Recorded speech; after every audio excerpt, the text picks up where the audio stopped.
l'équipe, salut à tous, j'espère que vous allez bien, j'espère que vous avez passé une bonne journée. On se retrouve pour la petite vidéo d'avant-match demain soir à partir de 21 h sur la chaîne Téléfoot.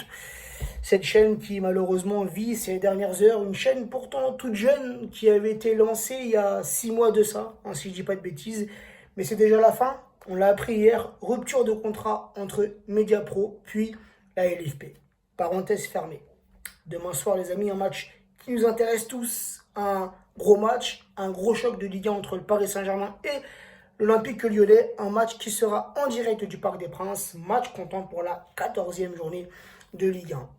Les 5 derniers matchs, toutes compétitions confondues entre ces deux clubs, 3 victoires parisiennes, un match nul pour une victoire lyonnaise. Et cette victoire les amis, elle date du 0-3-0-2 2019 et Lyon s'était imposé à domicile 2-1.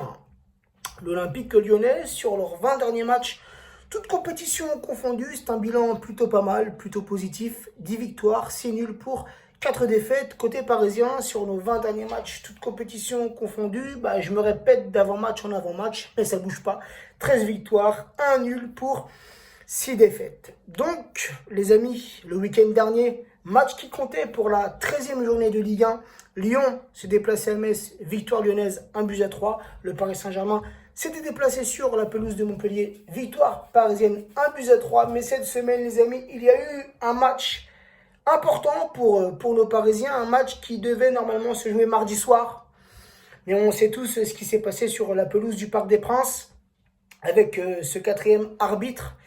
Et cet acte, ces paroles condamnables, blâmables, et on espère que cet arbitre sera sanctionné par l'UEFA.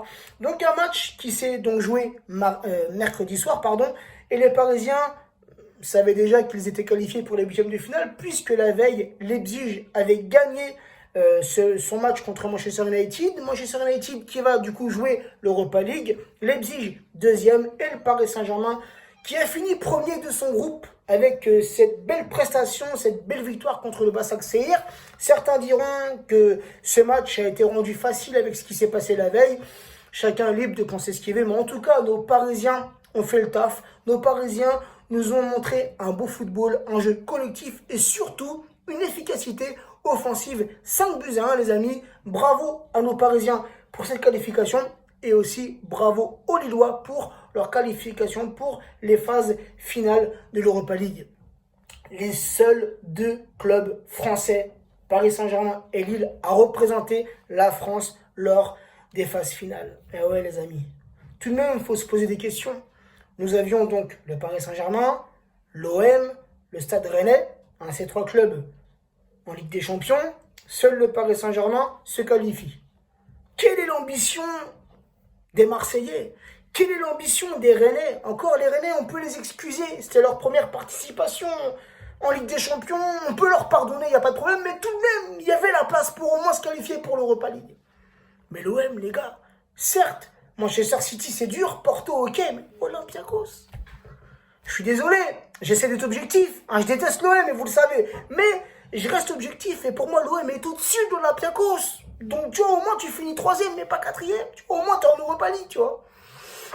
Voilà, puis en Europa League, il y avait Lille, il y avait Nice, et je sais plus s'il y avait un autre club, je me rappelle plus, dites-moi en commentaire. Donc, les Lillois sont qualifiés, mais même Nice, normalement, ça passe. Donc, je ne sais pas, les amis, quelle est l'ambition des clubs français en compétition européenne?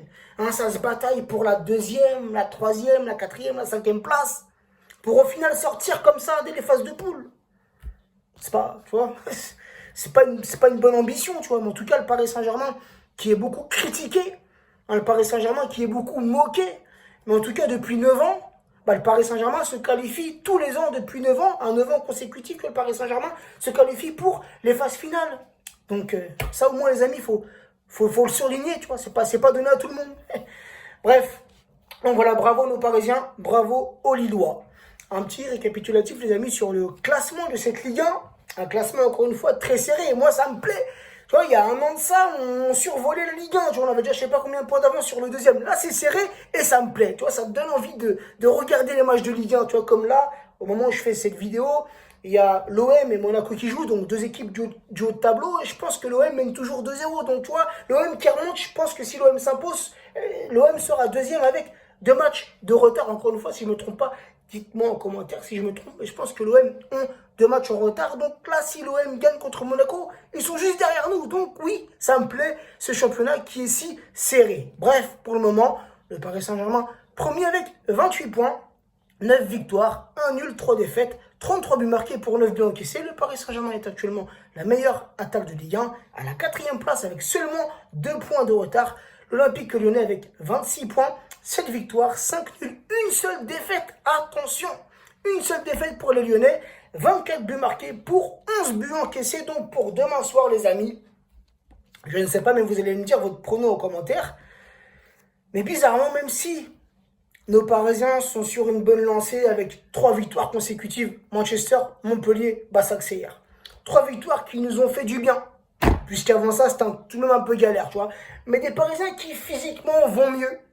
Au niveau de l'infirmerie, ça baisse. Maintenant, il y a que 3 blessés. Avant, on avait une dizaine. Maintenant, il n'y en a que 3, tu vois. Donc, ça va un peu mieux, tu vois.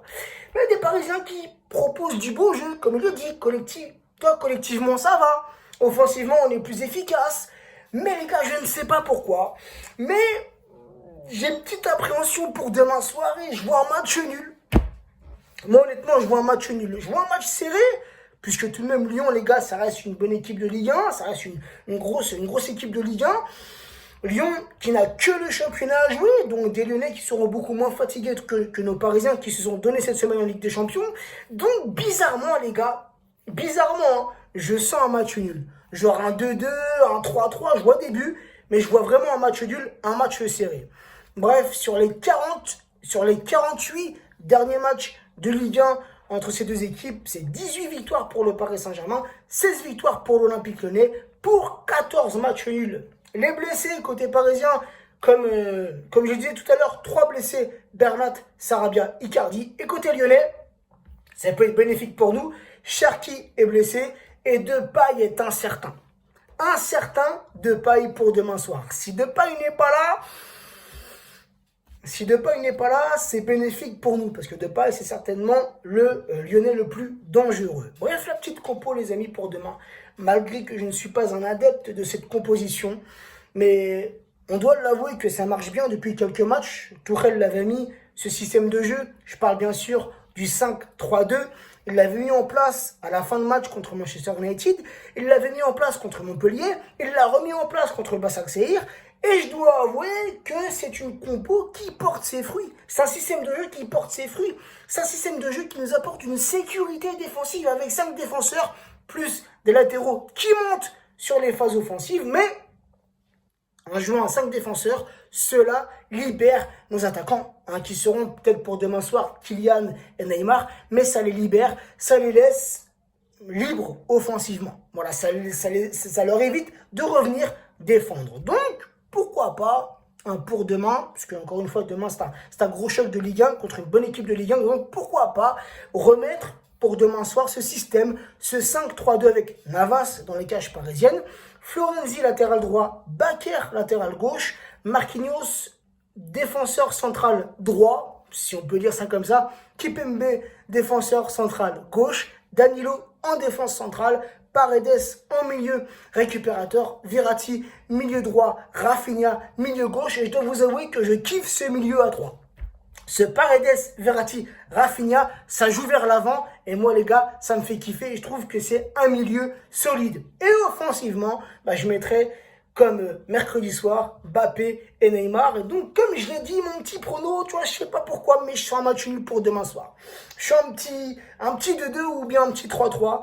Donc voilà, je pense que j'ai tout dit. On va s'arrêter là. N'hésitez pas, les amis, en commentaire à me donner votre compo et votre prono. Prenez soin de vous, prenez soin des vôtres. Et pour ceux qui veulent suivre mes réactions en direct sur les matchs, je vous mets en description mon Snap et mon Instagram. Bisous à tous et à demain. Ciao la team.